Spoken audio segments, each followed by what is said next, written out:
Bonjour, je suis Sandrine Laurent, experte en accompagnement d'enfants atypiques.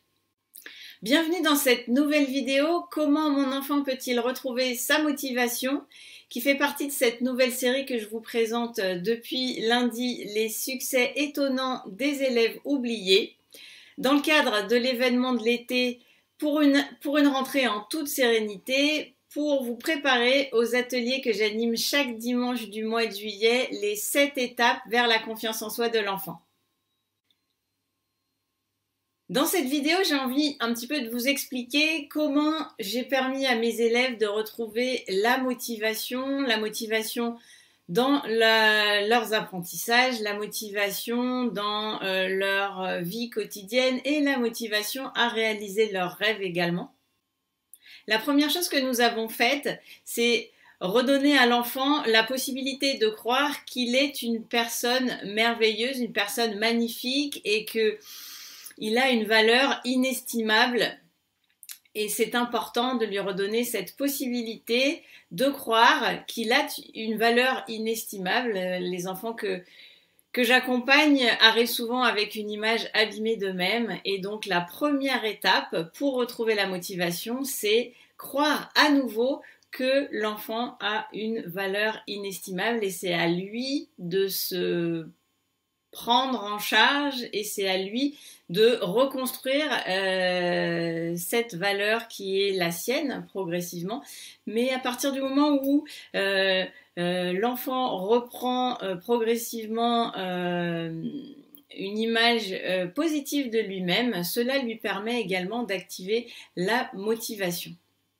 Une fois que l'enfant s'est un peu réconcilié avec lui-même et avec l'image de lui-même qui était plutôt dégradée au départ, il est important de lui montrer quelles sont ses qualités, quels sont ses défauts pour qu'il puisse progressivement mieux se connaître et mieux fonctionner avec ce qu'il comprend de lui-même. C'est-à-dire qu'il est important d'utiliser ce qui est positif pour lui et ce qui est facile à faire pour lui pour justement pallier à ce qui lui pose un petit peu plus de problèmes et dans ses apprentissages et dans sa vie quotidienne. Donc avoir une bonne connaissance de lui-même lui permet progressivement, après avoir reconstruit l'image de lui-même, de finalement avoir à nouveau envie de faire des choses, d'apprendre, donc de retrouver la motivation. Autre point important, c'est permettre à l'enfant de savoir comment il fonctionne. Et quand je dis comment il fonctionne, c'est-à-dire d'un point de vue plutôt physiologique, c'est-à-dire comment fonctionne son cerveau, de quelle manière il est possible de l'utiliser au mieux pour qu'il devienne son meilleur ami et non pas son meilleur ennemi.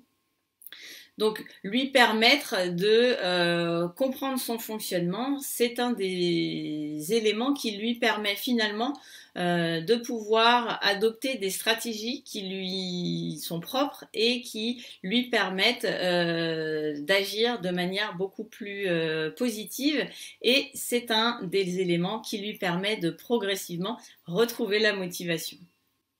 Une fois que l'enfant s'est réconcilié avec lui-même, qu'il comprend un peu mieux qui il est et comment il fonctionne, à ce moment-là, la confiance en soi va revenir progressivement et un enfant confiant devient un enfant motivé.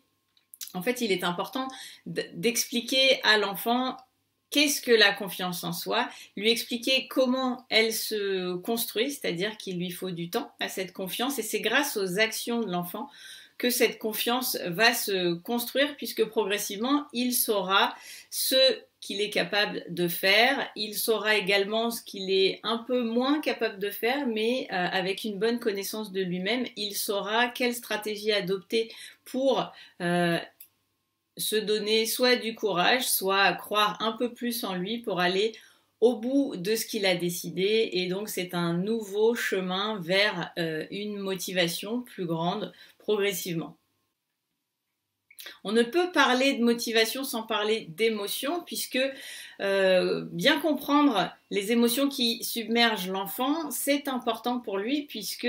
en fonction de celles qui le submergent, si elles sont positive ou négative, l'impact sur la motivation sera différent. En effet, si l'enfant est capable progressivement de comprendre quelles sont les émotions qui lui arrivent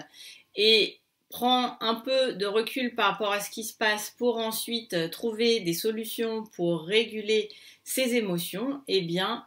plutôt que d'avoir des émotions négatives qui le coupent complètement de sa motivation, c'est-à-dire qu'il n'a plus du tout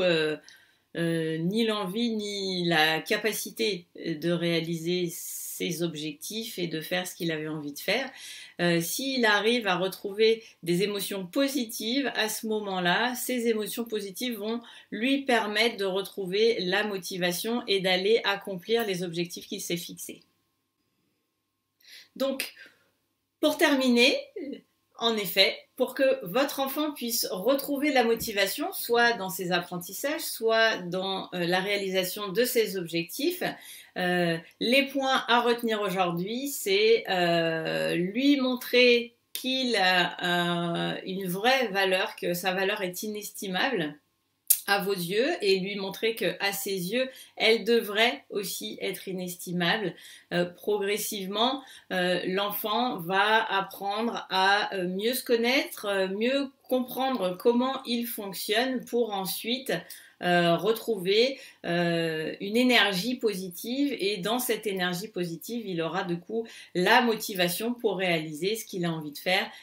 et, je l'espère, réaliser ses rêves.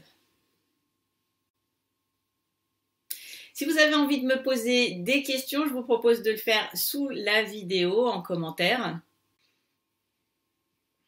Pour participer à l'atelier Les 7 étapes vers la confiance en soi de l'enfant, je vous propose de cliquer sur le lien qui se trouve dans la description de la vidéo. Je rentrerai bien plus en détail sur les éléments que je viens de vous proposer aujourd'hui pour permettre à votre enfant de retrouver la motivation. À très vite à l'atelier Les 7 étapes vers la confiance en soi de l'enfant.